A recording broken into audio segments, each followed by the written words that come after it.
Hi there, this is Julie, and I wanted to talk with you a little bit about macrobiotics. Macrobiotics is a huge subject. I discovered it in 1979 when I was 23 years old, and it really changed my life and influenced me greatly, and still to this day it does. And I thought I'd just give you a few simple thoughts and ideas from the beginning with George Osawa, just to give you a taste of some of the principles of macrobiotics. So George Osawa, Japanese gentleman, passed on now. His tenet was non-credo.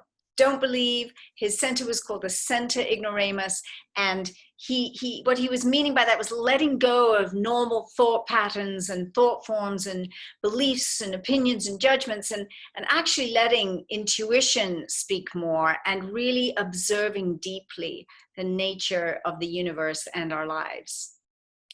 The beautiful, how can I say, ethos of macrobiotics is one peaceful world. And this inspired me so greatly when I began my journey. And interestingly enough, George Osawa was a pacifist. He really believed that war was not a necessary or a good thing on this planet. And so he actually was imprisoned in Japan for a while when he predicted the defeat of Japan in World War II. So he suffered and almost died in a Japanese prison.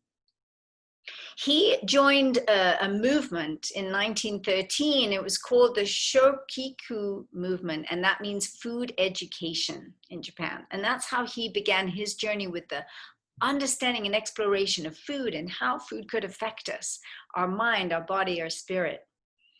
In 1931, he wrote The Unifying Principle. This was 7 principles of the order of the universe, 12 theorems of the unifying principle, and the classification of yin and yang. These were observations that he had from his life, not really beliefs or opinions. In 1965, he wrote the book Zen Macrobiotics, macro meaning large, and of course bio meaning life. This is actually a book I discovered in the mid-70s and was fascinated with, a little black book with a red sun on it. Zen Macrobiotics, very simple. You talked a lot about the 7-day brown rice diet or 10-day brown rice diet. And it really influenced me at that time when I was somewhere in my teens. He had 4 principles for the way of life, and I'd like to just share those with you. The first one was gratitude. Gratitude, a love of life. Simple, not always easy to do, but simple and powerful. The second was generosity. The principle of 1 grain, 10,000 grains was, give more than you receive, and you never know what kind of an impact you can make in this world by just giving from your heart what is called to be brought forward. The third was values, to accept people as they are, accept them, and appreciate that every human being has their own life journey. Each has their own life journey, and it's probably different from yours. So no need to judge, just to accept. And to cultivate honest and positive relationships that fulfill the highest ethics and values in life. I think that's really beautiful and something to really aim for with every relationship we have, don't you?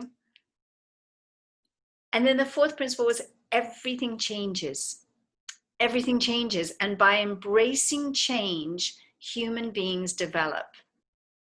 Now that's a powerful one right now because everything is changing right now and we all know it and we're all dealing with those changes, but we will grow. We will grow from this time. Now just to touch a little bit on health, the first point of his taking a look at health was self-empowerment, the ability to influence your own life and your own health, and therefore create a creative and very constructive life.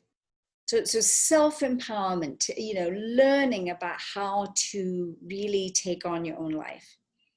The second was intuition. This is based on direct communication with nature and beyond.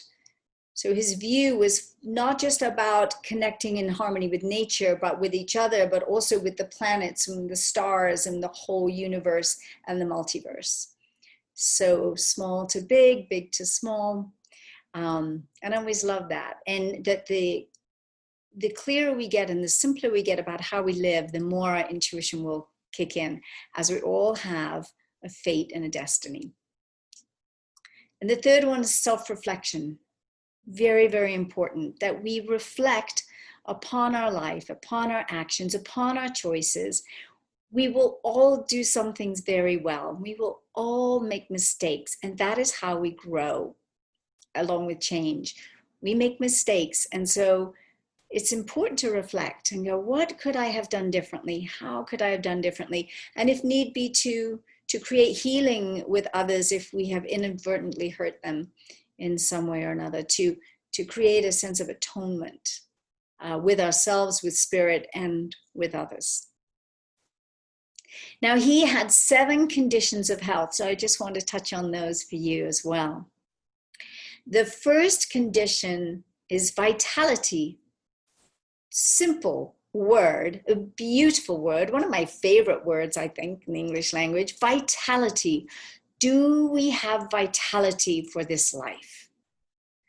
The second condition of true health is a good appetite. Do we have a good appetite for food and really for life? Are we up for this game? And do we have a good appetite for it? Are we excited about life? The third condition of great health is deep, refreshing sleep.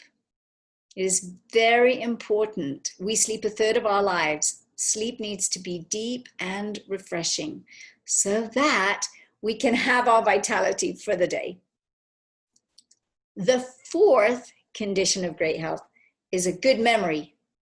A good memory. Do we remember? Are we present enough in the moment, in every moment, that that memory is deeply held within us so we can recall it at any time? And actually, there's a lot of studies that say that actually memory resides in our field, not actually just in the brain here, but in our auric field, in our chi, in our ki. So if we keep our energy thriving and vibrant and strong and empowered, we will have good memory.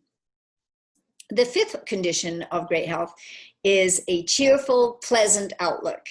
A cheerful, pleasant outlook. And I know at this time, we are all going through these big, big changes, and it's not always easy to maintain that. But to have that as a simple tenet of our lives is, can we be cheerful? Can we be pleasant with those around us? Our animals, friends, our family, of course, and as we walk down the street and greet others with our masks on or not.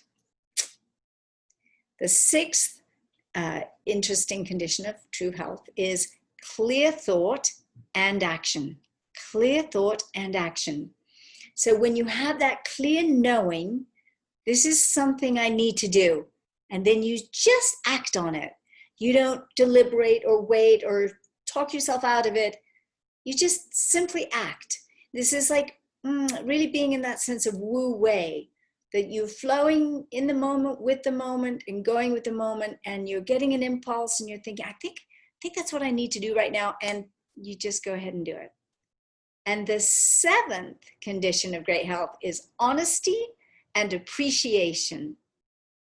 Honesty with oneself and with others, and appreciation of all of life, which of course goes right back to gratitude. So these are a few of the simple points from macrobiotics. There's so much to learn in macrobiotics, and it's such a wonderful journey. But I think these key tenets are very, very important and very meaningful. And if we could just simply abide by them, live by them to the best of our ability, this is good. And we will harmonize with ourselves far better and with others.